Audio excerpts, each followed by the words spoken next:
বিসমিল্লাহির রহমানির রহিম। প্রিয় দর্শক, আসসালামু আলাইকুম। অর্থ বাণিজ্য সংবাদের অনলাইন পেজে আপনাদের সবাইকে স্বাগত জানাচ্ছি। প্রিয় দর্শক, আপনারা অবগত আছেন ইউরোপের বিভিন্ন দেশে আজকে প্রাকৃতিক বিপর্যয়ের সৃষ্টি হয়েছে। এই দেশগুলো অনেক উন্নত, জ্ঞান বিজ্ঞান এবং ঐতিহ্যের দিক থেকে তারা খুবই সমৃদ্ধ, কিন্তু রক্ষা করতে পারছে না পরিবেশকে। তারা বিভিন্ন পদক্ষেপ গ্রহণ করছে, কিন্তু প্রাকৃতিক প্রতিকূলতা এবং আজকে সারা পৃথিবীর যে বৈশ্বিক জলবায়ুর পরিবর্তনের কারণে আজকে ইউরোপের বিভিন্ন দেশে প্রচণ্ড আকারে দাবানলের সৃষ্টি হয়েছে।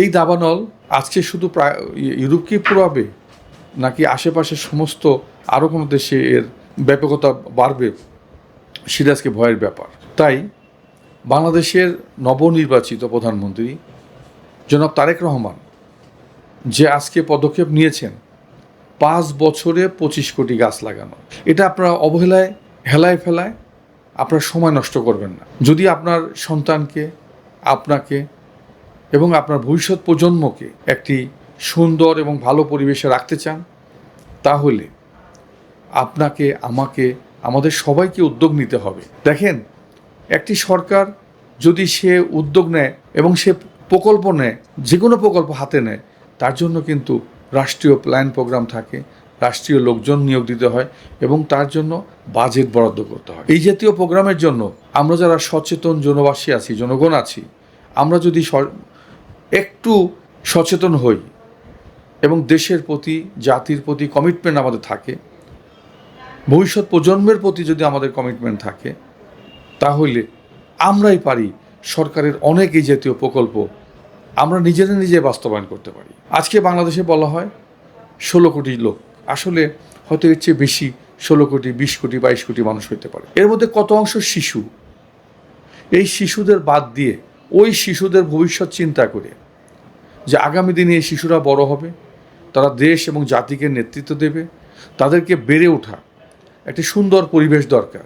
ওই শিশুর কথা চিন্তা করে আমরা যারা বাবা আছি, যারা গার্জিয়ান আছি, তারা যদি আজকে 2টা করে গাছ আমরা যদি রোপণ করি, তাহলে মাননীয় প্রধানমন্ত্রী যে উদ্যোগ নিয়েছেন, পুরো বাংলাদেশটা 1 ইঞ্চি জায়গাও আপনার পড়ে থাকবে না। এতে একাধিক লাভ হবে। শুধু যে পরিবেশ সুন্দর হবে তা কিন্তু না। আপনারা দেখেছেন যে আমরা এই সিজনে খুব কম দামে কাঁঠাল বিক্রি করে থাকি। আমাদের যোগাযোগের অভাব, প্রযুক্তির অভাব। আমরা দেখেন এই সেম সময় ভিয়েতনাম থেকে কোটি কোটি ডলার তারা রপ্তানি করে, কাঁঠাল রপ্তানি, চায়নাতে কাঁঠাল রপ্তানি করে তারা ইনকাম করছে। আমি যে সমস্ত ভাইরা কাঁঠাল নিয়ে কার্যক্রম পরিচালনা করছেন, তাদেরকে বলবো চায়না বিভিন্ন পার্টির সঙ্গে কথা বলেন, চায়না যান, স্যাম্পল দেন, এবং এই কাঁঠাল চায়না কিন্তু অনেক কাজে, অনেকভাবে তারা অনেক কিছু উৎপাদন করছে কাঁঠাল থেকে। তাই আপনার এই কাঁঠাল, এটা কিন্তু ফেলে দেওয়ার মতো না, কম দামে বিক্রি করার মতো না। আগামী দিনে যদি 25 কোটি, 5 বছরে 25 কোটি গাছ লাগানো হয়, এবং আমরা যেভাবে একটা সন্তান লালন পালন করি সেভাবে গাছকে যদি আমরা লালন পালন করতে পারি, তাহলে এই গাছ আমাদের যে একদিকে কাঠ দেবে, আর একদিকে সুন্দর পরিবেশ দেবে, আর একদিকে আমাদের ফলমূল দেবে, এবং আমরা অক্সিজেন গ্রহণ করি, নাইট্রোজেন ছেড়ে দিই, পরিবেশের টোটালি ভারসাম্য আসবে।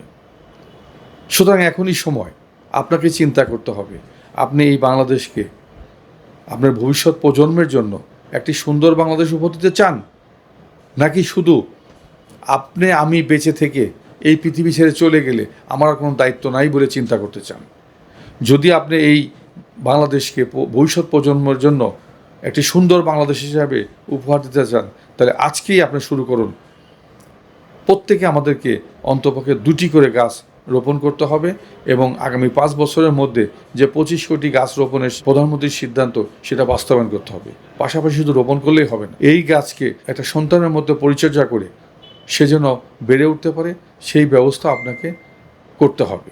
সুতরাং আগামী দিনে একটি সুন্দর পরিবেশের আশা ব্যক্ত করে একটি সুন্দর পরিবেশে আমাদের শিশুরা বেড়ে উঠবে, এই স্বপ্নময় বাংলাদেশ যেন গড়ে তুলতে পারি, সকলকে সেই আহ্বান জানিয়ে আমার বক্তব্য এখানে শেষ করছি। আসসালামু আলাইকুম ওয়া রাহমাতুল্লাহি ওয়া বারাকাতুহু।